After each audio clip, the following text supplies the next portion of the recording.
Years ago, our daughter and her husband bought a house that was very nicely landscaped.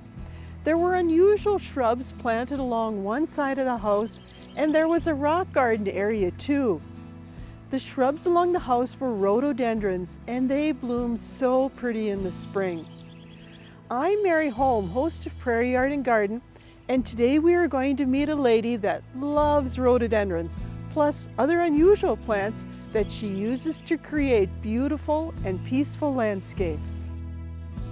Funding for Prairie Yard and Garden is provided by Heartland Motor Company, providing service to Minnesota and the Dakotas for over 30 years. In the heart of truck country, Heartland Motor Company, we have your best interest at heart. Farmers Mutual Telephone Company and Federated Telephone Cooperative, proud to be powering Asira, pioneers in bringing state-of-the-art technology to our rural communities. Mark and Margaret Yakel-Julien in honor of Shalom Hill Farm, a nonprofit rural education retreat center in a beautiful prairie setting near Windham, Minnesota. And by friends of Prairie Yard and Garden, a community of supporters like you who engage in the long-term growth of the series. To become a friend of Prairie Yard and Garden, visit pioneer.org/PYG.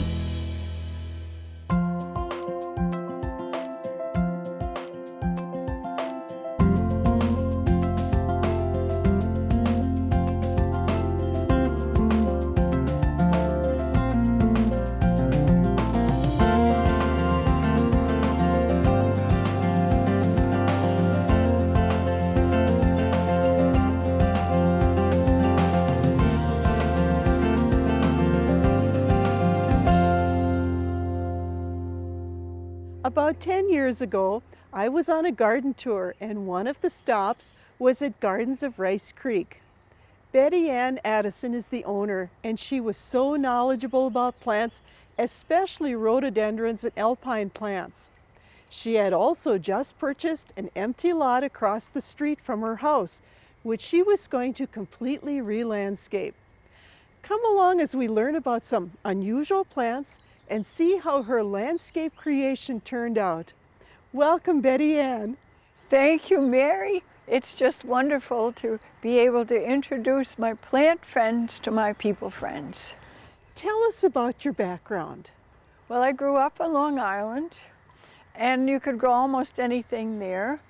And I remember the first rhododendron that my mother got, and it was spectacular. It was an Easter present from my rich auntie. So I've always wanted to grow rhododendrons, and when I came out here to Minnesota, they were unknown, especially the large leaf rhododendrons.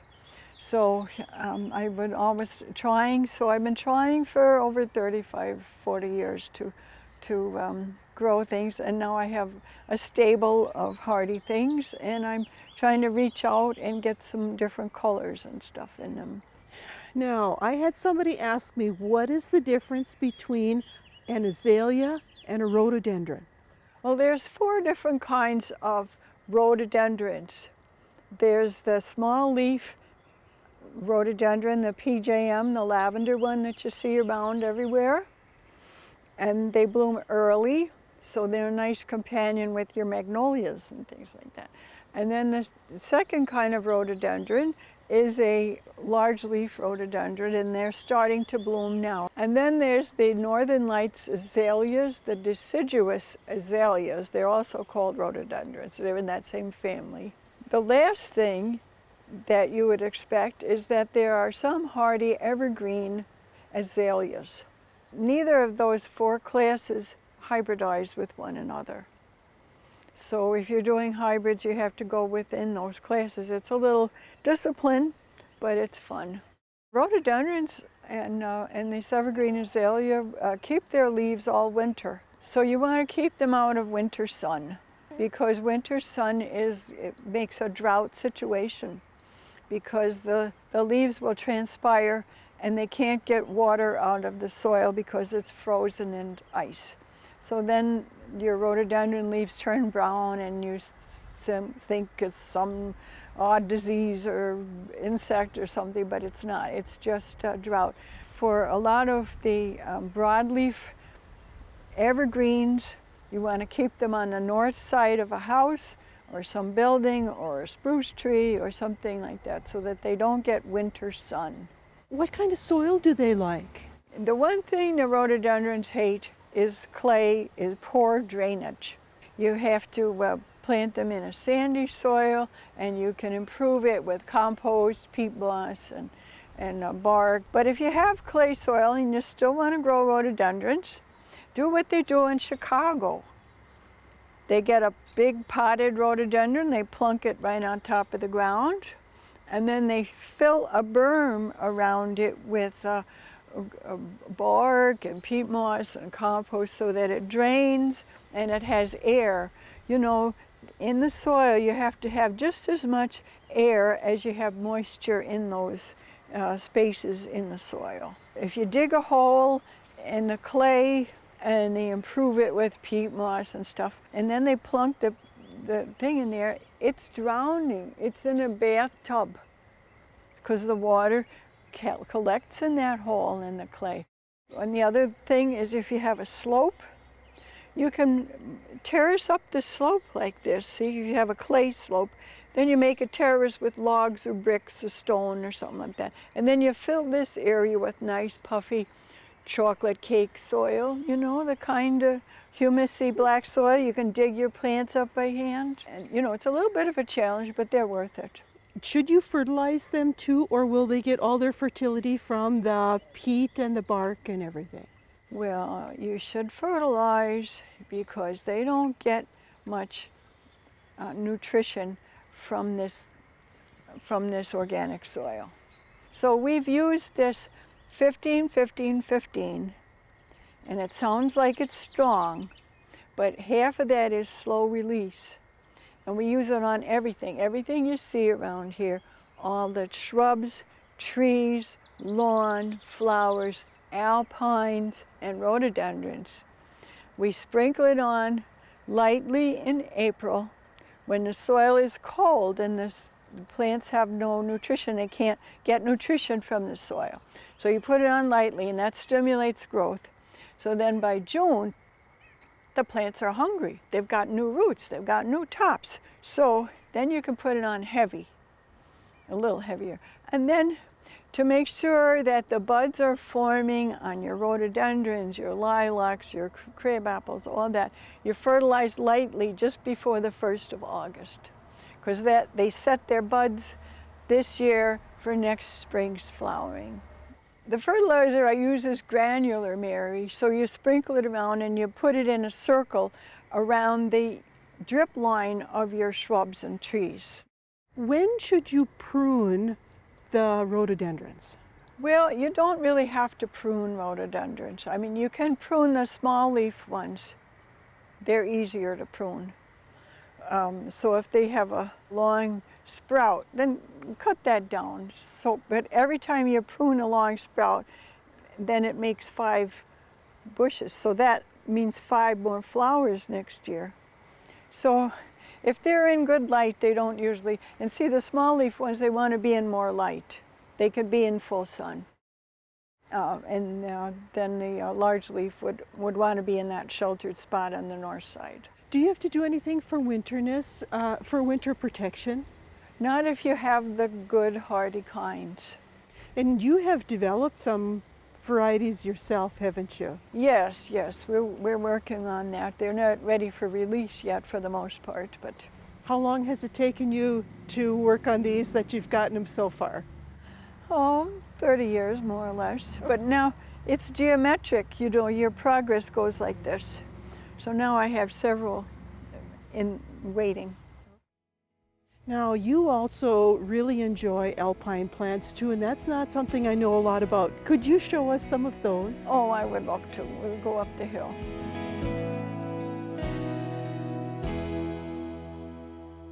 What are alpine plants? Well, they're alpine because they grow above timberline and all the mountains of the world.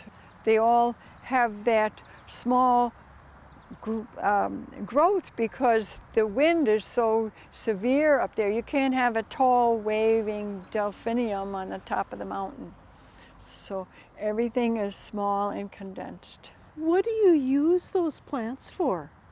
Well, you see, this is a very narrow spot, and by building it up, you have more surface area. So, and it's an interesting spot when you're coming home or you're leaving. You're always looking at this little space. So instead of just having a swath of grass or 3 shrubs, you can have 150 different kinds of alpine plants. Well, most of them stay small, and they like to have good drainage. That's the most important part, because there's surface drainage from the slope, and then there's interior drainage, so there's a lot of sand and gravel in here. And the rocks hold up the soil so it doesn't all wash down. And of course, it gives you a place to step around. So actually they're wonderful for using in a rock garden then. That's perfect. Yes, that's their main purpose, is a rock garden. Are they hard to grow? No, just I thought they would be hard to grow too, but they're not. Just because they're small, they have roots like a football. So how do you propagate something like this?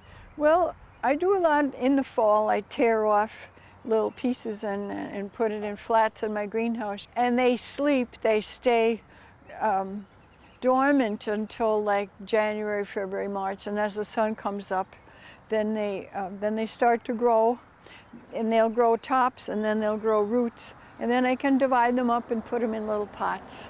I like to fertilize them because they have a short growing season.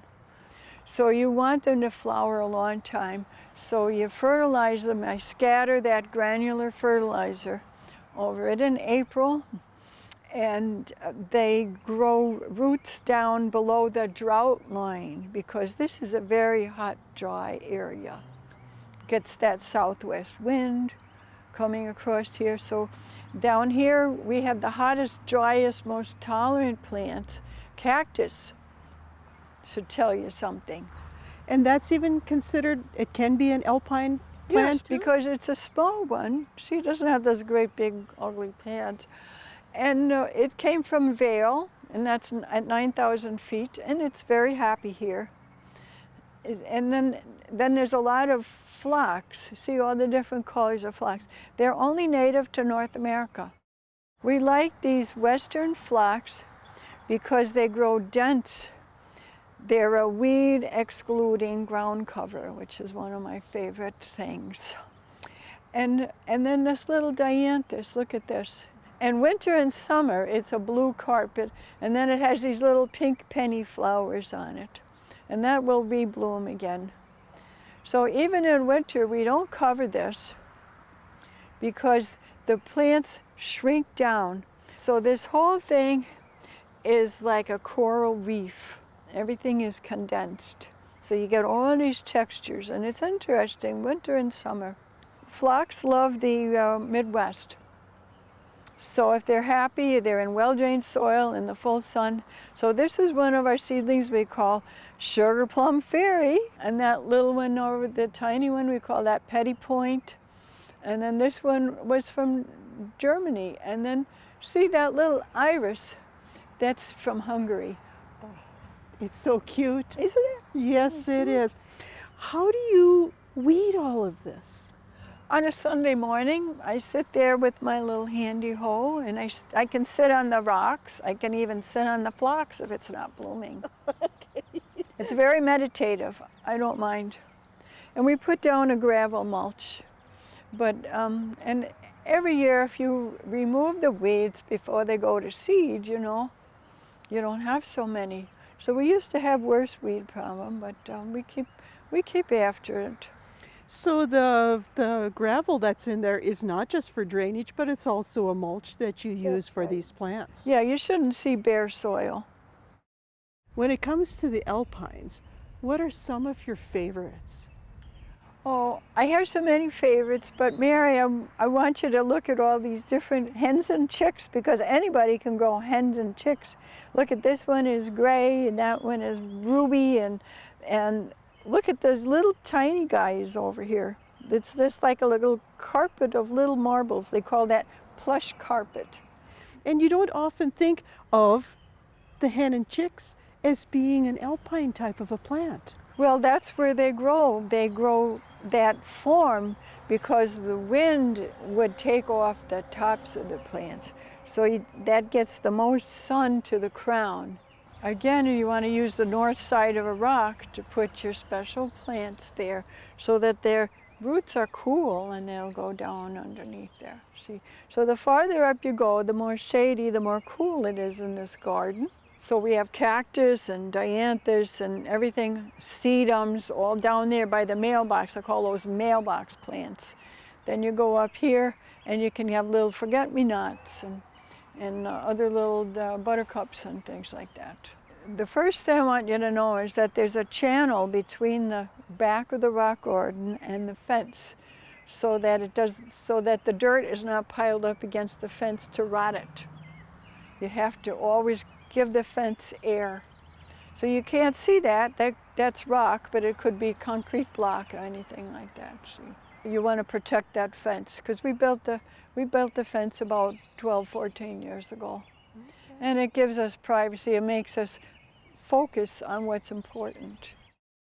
I see in your backyard that there is such a beautiful array of plants there. And it seems like it's such a haven. And would it be possible to go there and have you explain how you have handled the landscaping there to create that beautiful place? I would love to. Love to. Serenity is what it's all about.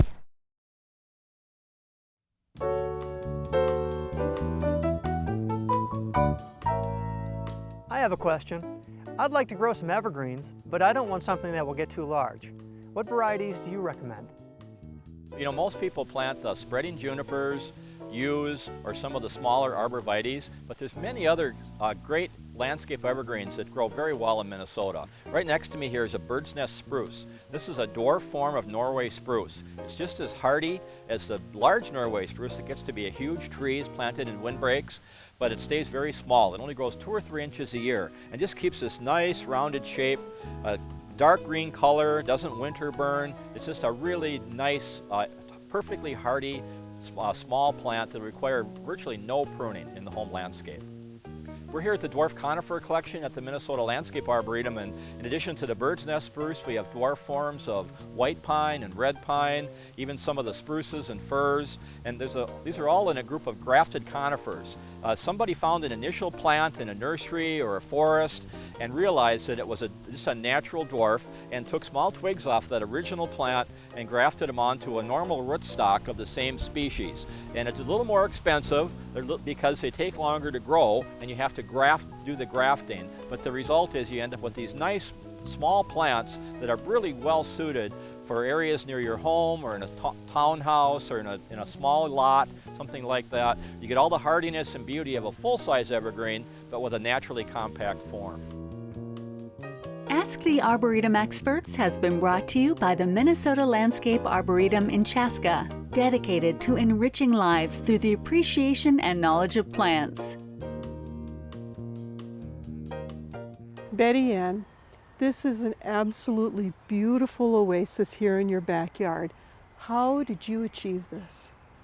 Well, I was very lucky when I first bought the house 50 years ago. It was scooped out. The original person was a cabinet maker, so he knew spatial things. So all the other yards are like this, and then they fall off in a cliff to Rice Creek. But he scooped it out. But unfortunately, 60 years ago, all they had was that shaly rock.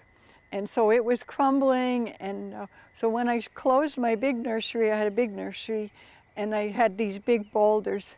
And I brought them in on the side of the house with a skid loader. And then I had a small clam on tracks here, and he placed all these rocks in 3 days.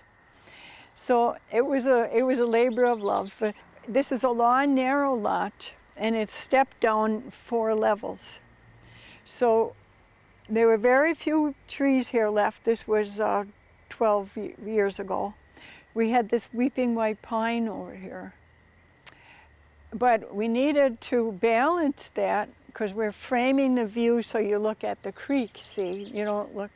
So I picked this Serbian weeping spruce as a powerful balance to the weeping white pine, because that's will never get wider than 6 feet, but it's still strong, you see? So you have that as a frame, and then you concentrate down there. And I know you like my wooden fence. So we built that because we were looking at 3 backyards because of the arrangement. So we built the fence to kind of mirror the fence over here. So that again gave you focus. Then you see those 2 birch trees, they're at the top of the hill. When you have 2 things, it announces this is something important. This frames something important. So that's the steps to go down. 3s are nice. They read as a group. You have 3s for a relaxation period. But if you want to make something stiff and important and announcing, then you put a pair of them. And then they're framing something important. So, and then also when you came around the edge and you first saw my backyard, the path was going in back of my house and it was facing that board fence over there. Well, that would be a pretty boring beginning to your feelings. So we built a garden in front of that wooden fence, and it's raked down. It looks more or less level, but it's built up in the back with old concrete blocks, and then the garden is raked down so that when you come around the corner of the house, the first thing you see are the flowers and then a nice weeping conifer. See, so then it turns towards the birch trees. And then if you keep looking around, then you'll see the pond over on your left, and then you meander down. You have to tell people which way to go in your yard. Once you're down in the second level, then you want to have a feeling of enclosure. So you see we've used these blue phlox, and they step up. So they bring the color down and it flows around. And you don't see any corners here, because when you have a corner, your eye goes to that corner. So you always plant something interesting and formless so that your eye goes around, just like in a painting. You don't want it to stop over here. You want your eye to go all around the painting. So this is like art, you know. How did you decide the layout of the beds here? This was fun, you know. When we first built it, this was a big square, or big rectangle of grass. I said, let's lay out island beds. So we took hoses and we made these islands so that they flow. And you know, there's no straight one. I learned long ago from Beverly Nichols that you multiply your property by dividing it. Well, because if you saw your whole property at once, why bother going to the end? But if you have to look around, oh, what's around that bend? Oh, let's disguise it a little bit, see? So those are the little tricks you use, and of course, you want everything in scale. That's the other thing. See, this is a dwarf maple tree. That's a dwarf Janella maple, and it was a seedling on a dwarf. I planted out 100 seeds from a dwarf maple, and I found 3. So I called this cloud prune because we prune it next week. We're going to make little poofs, so it'll look like a Japanese garden bonsai. This one is a little more tractable, and see, it's in the shade. See the nice trunk? That's what you want. You want a trunk, that strong trunk. You don't want a bush. And then at the top of the waterfall, that's too tiny. So that's 25 years old. No. These are all 25 years old, see? So I love dwarf conifers. That's the other thing. We alternate conifers and flowering, conifers and flowering. If you look all around here, so, and with the rocks, we have a garden all year. You know, we have flowers to decorate things at certain times, and they come and go with the seasons. But all year long, it's interesting to come out here, see the leaves on the rhododendrons, you know, and the shape of the rocks, and the dwarf conifers, of course, they give you a source of strength. What I don't like in a garden is this stuff. You can't have your fence or your house or anything like that. You gotta settle it in. We have dwarf shrubs like that golden barberry. We have dwarf mugo pines. People say, oh, I don't like gold. But you know what? You scatter the gold like spots of sunshine all around your garden. And it brings it life, brings it together, and it's just more fun. So we have almost an acre here, and we have almost an acre across the street. It gives us a lot of joy, and we try to improve the soil and make it a peaceful place. So Mary, I wanted to tell you about the soil across the street, because when I bought it 9 years ago, it was hard sand, and it was full of weeds and everything like that. So we brought in wood chips, and you cannot believe how much free wood chips we got from my tree trimmer, 20 truckloads. Because I learned years ago from a man at McAllister, 2 feet of wood chips, nothing can come through 2 feet of wood chips. Now, you know, it'll shrink down to a foot, and then it turns into beautiful soil. So that's the way to conquer your weed problem and improve your soil in a hurry. I noticed even in your lot across the street, you've used tree branches as edging. Yes, and they last a long time, and it's, what else could you use in a woodland situation? You can't use plastic, you can't use rocks, and you want people to stay on the paths. You want them to keep off the plants, but you want them to see the views. This is absolutely beautiful. We are in the midst of the city, and we really can't tell it is so peaceful and serene back here. Thank you so very, very much for letting us come out and share your beautiful yard. It was my pleasure all the way. Thank you for introducing this kind of gardening the way you do, all the things you do. Thank you, Mary. Funding for Prairie Yard and Garden is provided by Heartland Motor Company, providing service to Minnesota and the Dakotas for over 30 years. In the heart of truck country, Heartland Motor Company, we have your best interest at heart. Farmers Mutual Telephone Company and Federated Telephone Cooperative, proud to be powering Asira, pioneers in bringing state-of-the-art technology to our rural communities.